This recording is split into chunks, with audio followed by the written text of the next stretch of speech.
Okay, greetings, brothers and sisters. I used to cover sports here at Puck Laughs Now quite a bit, so I thought I'd talk about the Indiana Pacers, Oklahoma City Thunder series. So I don't know if Oklahoma City would have won the series on their own, but you can tell when you're watching a game, and I like the way that both of these teams play. I like the way that Oklahoma City built their team. And they haven't, they have a good fan base. It's a small market team, and they've never really won an NBA championship. They won a championship when they were the Seattle Supersonics years and years ago when I was a kid, but they haven't won one since.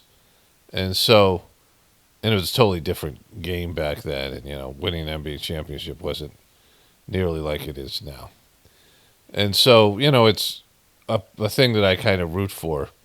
Teams that haven't won before, either Super Bowls or it's if I don't really care much about one of the other teams, if one of the teams is sort of an underdog and they have never been champions, it's something new. And both these teams, Indiana Pacers won a championship in the ABA, so it was kind of like either one of these teams was going to be a new team, and Indiana was clearly the underdog. I was rooting for them more. I like the way that they play. The speed in which they play, and I've been kind of a fan of their team for some couple of years now. So I was a little bit more rooting for Indiana, but I other than this year, I would have liked the Oklahoma City Thunder to win. The problem with this year is they have a player, Shea Gilgis Alexander, who the ways that they referees treat him is he pushes off quite a bit with his forearm and his shoulder. He pushes off, and then he gets they call a foul for him, against the opponent in ways that's just ridiculous. You can see the guy getting all these foul calls, and a lot of people were talking about this, not just during this series, but throughout the NBA season, that the way that the referees were giving him the benefit of the doubt. And I dislike players like that, James Harden, that spends too much time at the foul line. I don't mind somebody who drives hard to the basket and gets foul calls, and actually there is contact. But the way that James Harden and Shea Gilgeous Alexander get manipulated, the refs give them and they don't do this with James Harden as much, but it's boring to watch, and a lot of the fouls are just like these ticky-tack fouls, and that if you reach in, they find a way to get to the line. And this guy, they clearly want him to be a superstar. They do this for some player, and then kind of the whole team. And if you watch the game objectively, the games, you could see that the whistles favored the Oklahoma City Thunder, who play a very aggressive defense and are constantly hacking the other team and not getting foul calls. And then they are treated with kid gloves on the other end. And so, especially this one player. And that just wrecks the entertainment value. Because, when you can see that one team is being favored, like they're picking the Oklahoma City Thunder for whatever reason, because they're a small market team. And small market teams usually don't get that kind of treatment, but so is Indiana. And so there is a play in the middle of they lost their star player, Therese Halliburton, to a Achilles injury that looked kind of fake. And, the Achilles injuries, this happened to Kevin Durant in the Golden State Warriors series against the Toronto Raptors. And they lost both Kevin Durant and Klay Thompson, which just gifted that would have been their fourth title. They gifted the championship to the Raptors, who were, they had all their players basically. And, Golden State lost two of their best players. But Kevin Durant came out with a tight calf muscle and blew out his Achilles. And he rehabbed for over a year, and but it didn't look like much of an injury, right? And then we saw this with Aaron Rodgers.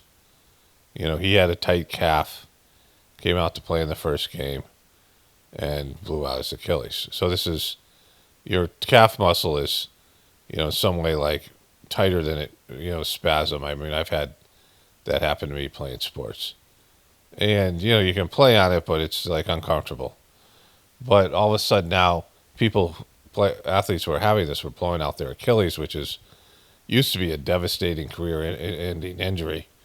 It's a tendon, so it's not like a muscle that heals. It's a tendon, and it's an important one for your movement. Achilles heel. It's the Achilles tendon that runs down, from your leg to your foot, and like you can't almost, it gets stretched out, and so it's just like a problem. And so then it happened twice in the playoffs this year, which Jason Tatum, who's a relatively young player, and his Achilles just blew out for no reason. Like he didn't have a tight calf or anything. And Damian Lillard, who suffered a calf injury against the Pacers, the team that Tyrese Halliburton just had the same thing. And he came out, and now he blew out his calf. And these are changing the whole dynamics. Like, see, there's the teams now where one of their best players, two teams with their best player, the best young players, are going to be out for the season next year. It's going to take a whole year for them to, recover from this. And so that whole thing seemed odd. Like I was wondering, like if it's that bad, and like Tyrese Halliburton said he knew the risks, which was an Achilles injury, and it happened. And like, yeah, it didn't seem like they were going to win anyway because they were playing on the road against a team that does well at home, and so the whole thing seemed, they have all these players now are out for, 3 players in one playoff run, all in the Eastern Conference. And now the Celtics are, which was one of the best team in the NBA, are now, they have all these payroll issues and they're going to suck next year. They're not going to be as good.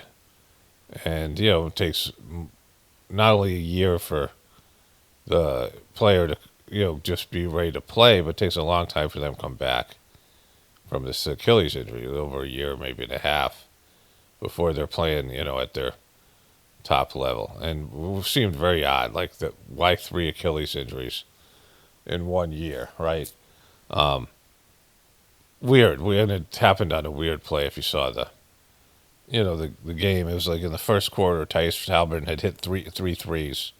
It was playing fairly well. The Pacers were, I think, in the lead at the time or tied.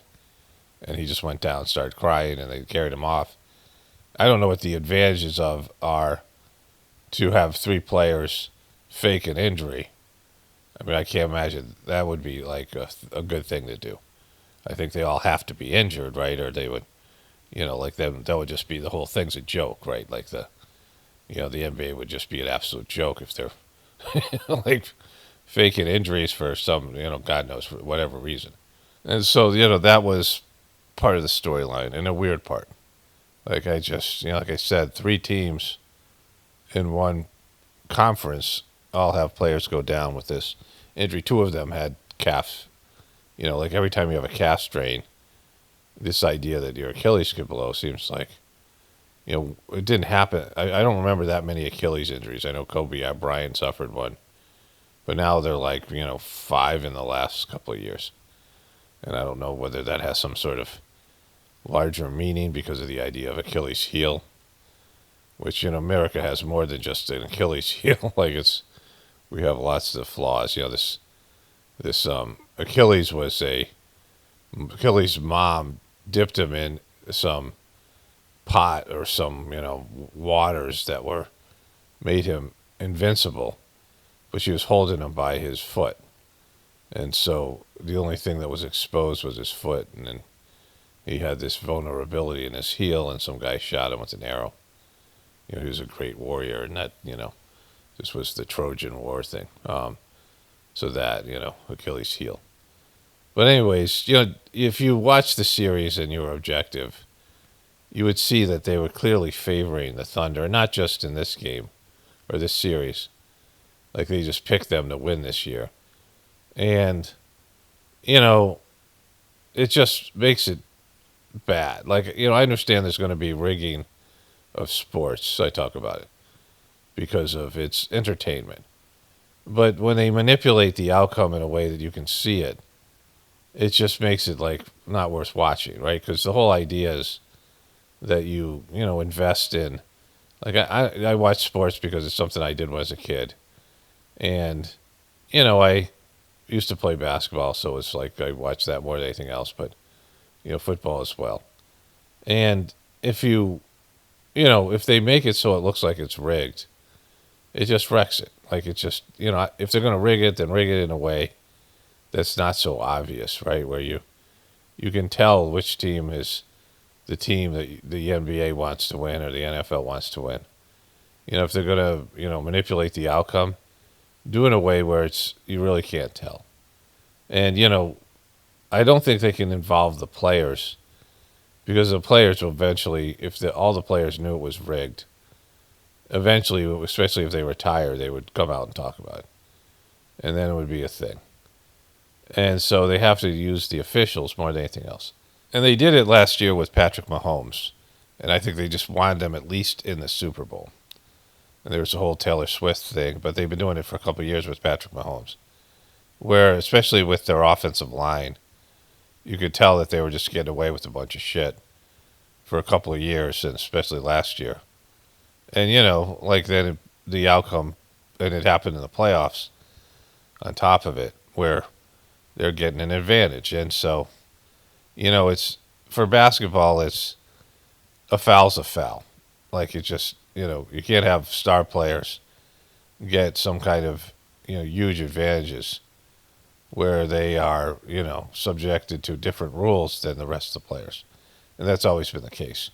And it's a star-driven league, and they, Kobe Bryant once said to a guy he got 2 fouls in the first quarter, and he came out and guarded the guy, his opponent, in a super physical way, and he said, "There's no way they're going to call 3 fouls on me in the first quarter." And so, like he knew that they weren't because people came to see him play, and they would miss most of the rest of the first half and change the outcome of the game and things. So, I mean, again, it wasn't like some over the top thing.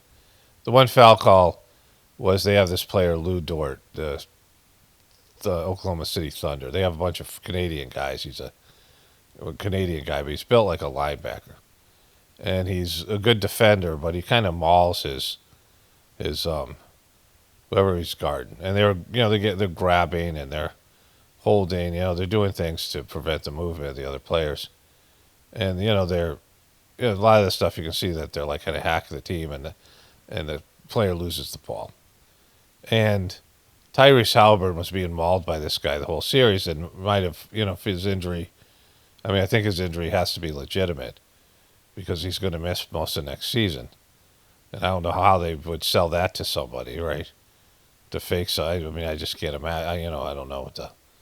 And the pressure he was under probably led to him getting hurt in the first place in his calf. And he only got like 2 foul shots like entire series, even though he was driving to the basket quite a bit, right? Where the star for the other team, the best player of their team, was on the foul line consistently. But this guy Lou Dort is built like a linebacker. Very physical, and he should be in foul trouble every game. But there's a play where he comes down, and he's guarding the guy bringing the ball up. I think it was Nemhart. It's like a tie game. It's a very tight, competitive game. And Lou Dort runs right in front of and stops in front of Benedict Mathurin and just flops like there was some kind of illegal screen. He just falls down. And it was such an obvious fucking play. It was like ridiculous. And the refs call that he got fouled. It was an obvious flop, and it should have probably been a foul on him because he ran into the other player's path. And Benedict Mathurin couldn't stop. I mean, it was like Lou Dort was creating the contact. If there's a foul, it should have been on him. And I'm like, there's no way they're going to win this game. The Pacers. Like, it was, I knew, if they're giving him that kind of ridiculous fucking call. And, I mean, the coach was like, beside himself. And there's another game where they won game 4. And there's this guy, Foster, I forget his first name. They call him the extender, like he's the guy they bring in, Scott Foster. He's a ref. And, when he shows up in a game the series was 2-1 Pacers because they stole game 1. And if they win this game, they're up 3-1, they're going to win the series. And the Indiana fans were going nuts because Scott Foster was just making ridiculous calls, like fucking ridiculous stuff. And so, I can see them extending it 7 games, but you have to ref the 7th game in a way that's fair. Like, you can't give the home team an advantage if you're going to steal a game away that affects the outcome of the series from the other team, because the other team would have won that game 4 had Scott Foster not been a fucking douche I mean, it was ridiculous what he was doing. So anyways, the NBA failed this time, and Doris Burke is like ridiculously hard to listen to, and I use the word ridiculous because she uses it constantly. That's just ridiculous. He's ridiculous. And, it came out that they're going to basically demote her right before the finals. And then she was, people were paying attention to how bad she sucked. And so the entertainment value was, it was a good series of 2 small market teams.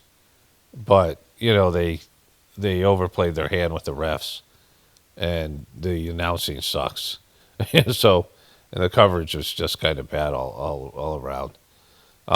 So anyways, that was the 2025 NBA Finals. But like I said with all these things, I understand that it's entertainment, and I want it to be entertaining. But sometimes you just kind of let the thing play out because, especially if the teams are like kind of evenly matched and they're playing, good high quality level, whatever their sport is, basketball or football or any of these things. Then you don't have to fucking rig it, right? It's just, the rigging of it when it becomes obvious when one team is favored. And that team might have won anyway. Like if the team still could have won without being favored. I think Oklahoma City might have been the better team and would have won, except that game 4, they stole it from them. So I don't know, so there's that.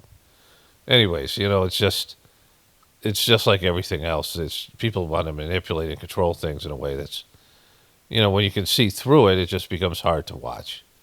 Like that's the same for politics or any of these other things.